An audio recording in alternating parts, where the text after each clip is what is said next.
Welcome to T's Multiverse. I'm your host, Tyrus, and yes, I saw the new Masters of the Universe film. I do want to say this, folks. I had been under the weather for a few days. I'm feeling better and everything, but my voice is still a bit off, so I apologize for that. Let me just, I gotta bring myself in. Cause I just saw it, so I'm gonna try to calm myself, gather my thoughts, and whew, come down, all right? Come down. Because this has been, I tell you, a long time coming, man. I mean, we finally got a He-Man film. And I never could understand why it took so long. I mean, I said these 80 IPs, they write themselves. You stay true to what they were and what they stand for. If you love the property, it could create you can create magic on screen. And I feel that Travis Knight brought He-Man and that fantastical world to life on the big screen. And it was fun. It was funny. It was heartfelt.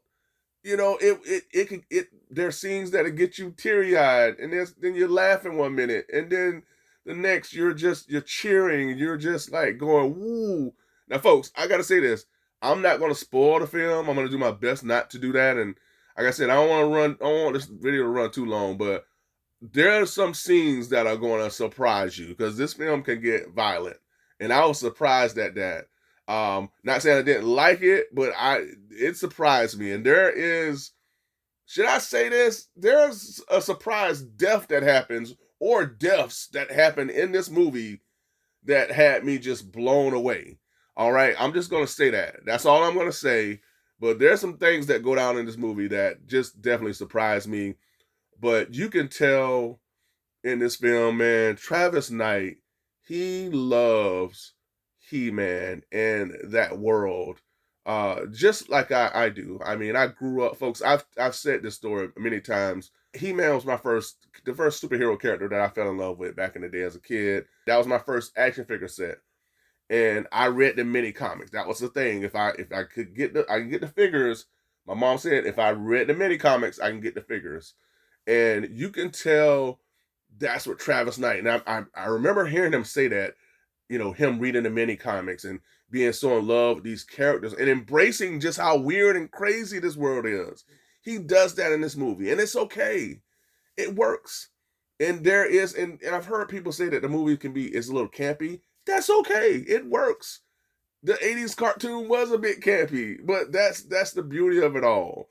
The nostalgia, just the purity of the 80s, man. It was just the simple times, and he made it work, man. I like it. And there is a bit of a twist on the characters' names in the film that I like.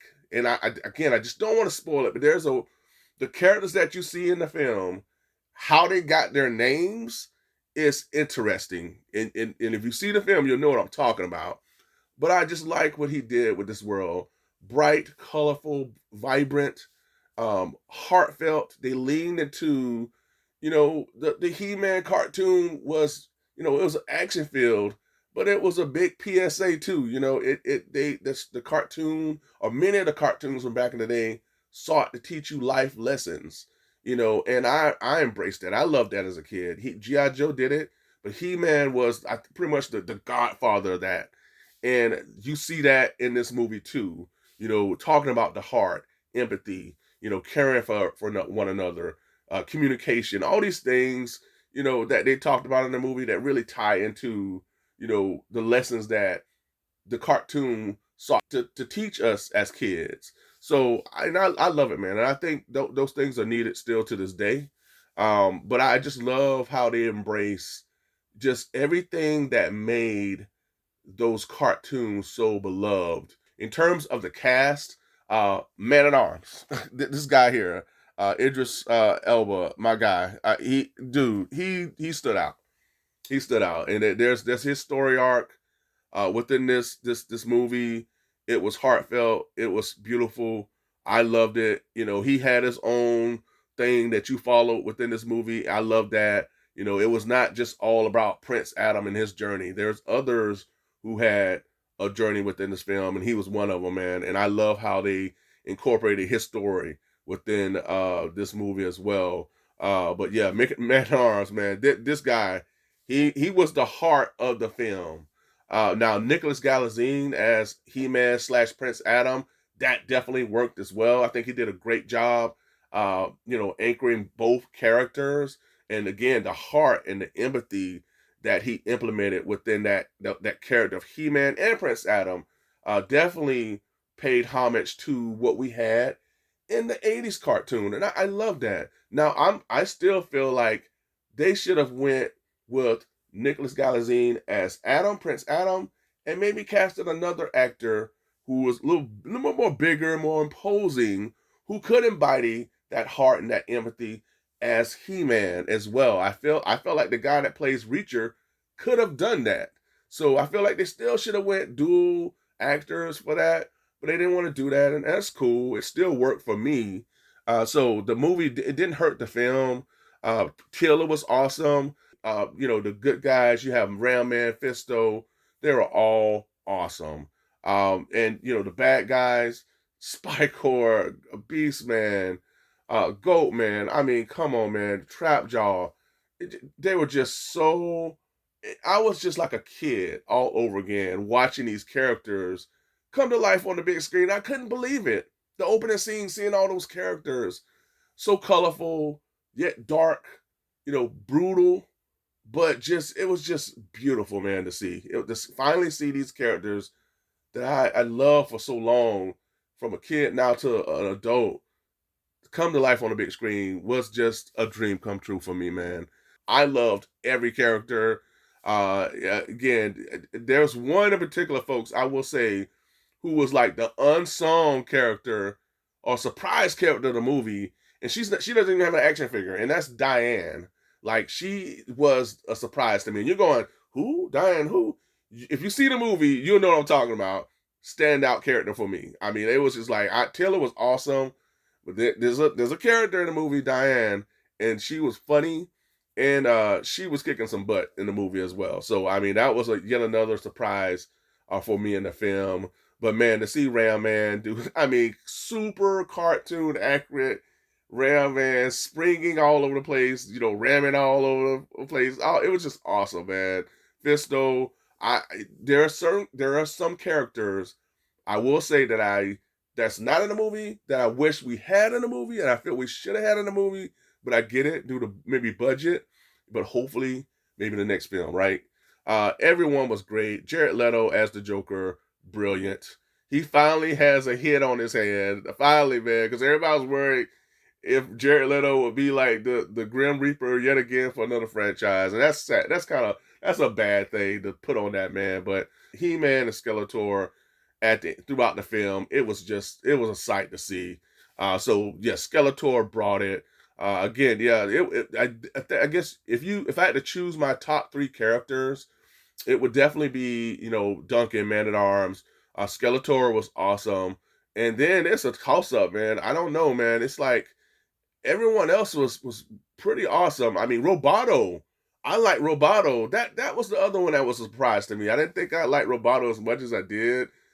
Roboto was funny, and I like how they handled that character.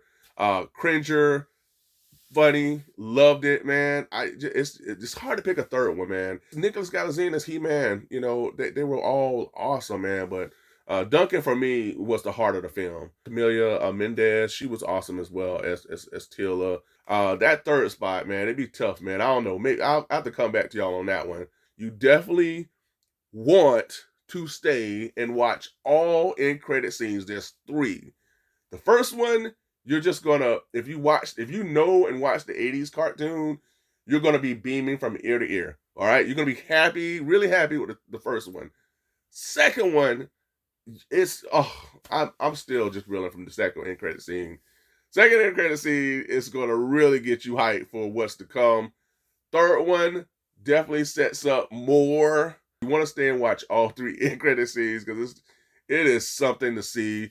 I'm still I have not come down, folks. I don't know how this video is gonna turn out because I'm just so hyped up and just excited for what I've seen.